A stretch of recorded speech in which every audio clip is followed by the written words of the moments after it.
दोस्तों, स्वागत है आप सभी का। तो इस वीडियो में हम लोग देखने वाले हैं आहार आयोजन की सिद्धांत एवं उसकी परिभाषा के बारे में। तो बने रहेगा वीडियो में। तो मील प्लानिंग की या आहार आयोजन की सबसे पहले हम लोग देखते हैं परिभाषा।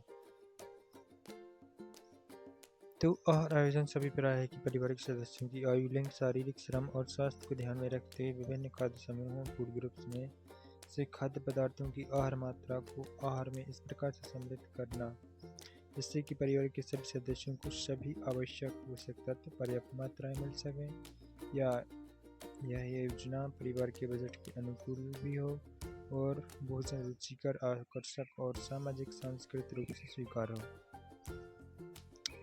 भोजन पकाने में समय, श्रम और ईंधन की बचत हो। और सरल शब्दों में यह एक ऐसी प्रक्रिया है जिसके द्वारा पोषण संबंधी सिद्धांतों को ध्यान में रखते हुए यह निश्चय किया जाता है कि प्रतिदिन प्रत्येक आहार में हमें क्या, कितना और कैसे खाना चाहिए। तो आहार आयोजन के मुख्य सिद्धांत। तो एक सफल और प्रभावी आहार योजना या डाइट प्लान निम्नलिखित सिद्धांतों पर आधारित होती है या होनी चाहिए। संतुलन या बैलेंस। सुविवरण। आहार में सभी आवश्यक पोषक तत्वों जैसे कार्बोहाइड्रेट, प्रोटीन, वसा, विटामिन, खनिज और पानी का उचित अनुपात और मात्रा में समावेश होना चाहिए। तो उद्देश्य यह होना चाहिए कि यह सुनिश्चित करता है कि शरीर की सभी पोषण संबंधी जरूरतें पूरी हों और व्यक्ति स्वस्थ रहे। उदाहरण, किसी एक समय के भोजन में केवल कार्बोहाइड्रेट या आपको केवल प्रोटीन को प्रमुखता नहीं देनी चाहिए, दोनों का संतुलन होना चाहिए। विविधता या वैरायटी। तो विवरण।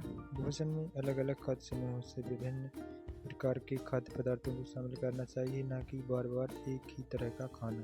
उद्देश्य सभी पोषक तत्वों की पूर्ति सुनिश्चित करना, क्योंकि कोई भी एक खाद्य पदार्थ सभी पोषक तत्व प्रदान नहीं करता।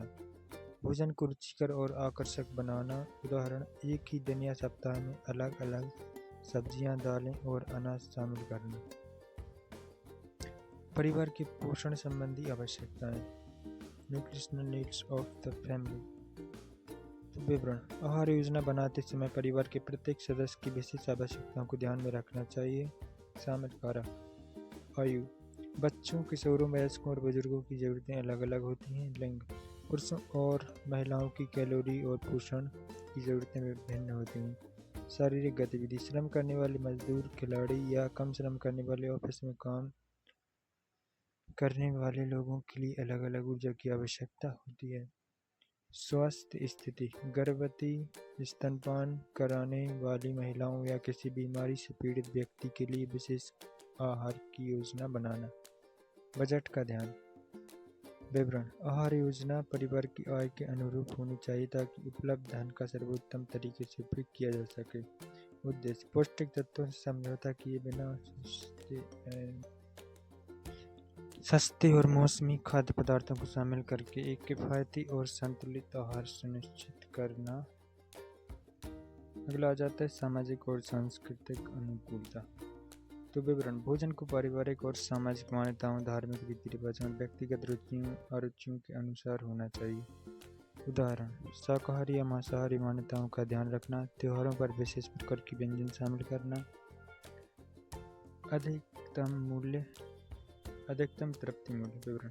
भोजन ऐसा होना चाहिए जो पेट को अधिक समय तक भरा हुआ महसूस कराए, यानी उसका तृप्ति मूल्य अधिक हो। उदाहरण, वसा और प्रोटीन युक्त खाद्य पदार्थों को आहार में शामिल करना, क्योंकि वे कार्बोहाइड्रेट की तुलना में धीरे पचते हैं। भोजन की आकर्षकता। विवरण। भोजन को रंग, बनावट, सुगंध और स्वाद में आकर्षक होना चाहिए ताकि परिवार के सदस्य उसे चाव से खाएं। उदाहरण, अलग अलग रंग की सब्जियों का उपयोग करना और ठोस, नरम, कुरकुरे जैसे विभिन्न बनावट वाले खाद्य पदार्थों को एक साथ परोसना। पाक विधि का ध्यान। Consideration of cooking methods. विवरण। आहार योजना में ऐसी पाक विधियां जैसे उबालना, भाप देना चुननी चाहिए जिससे पोषक तत्व कम से कम नष्ट होते हैं। तो दोस्तों, यहाँ पर हम लोग देख चुके हैं मील प्लानिंग के बारे में। तो और भी वीडियो देखने के लिए आप लोग प्लेलिस्ट पर जा सकते हैं और जिस भी टॉपिक पर आपको वीडियो चाहिए तो आप लोग कमेंट कर सकते हैं। नोट्स के साथ आपको वीडियो मिल जाएगा। यहाँ पर हम लोग आहार आयोजन की परिभाषा और सिद्धांत के बारे में देख चुके हैं। तो वीडियो देखने के लिए धन्यवाद।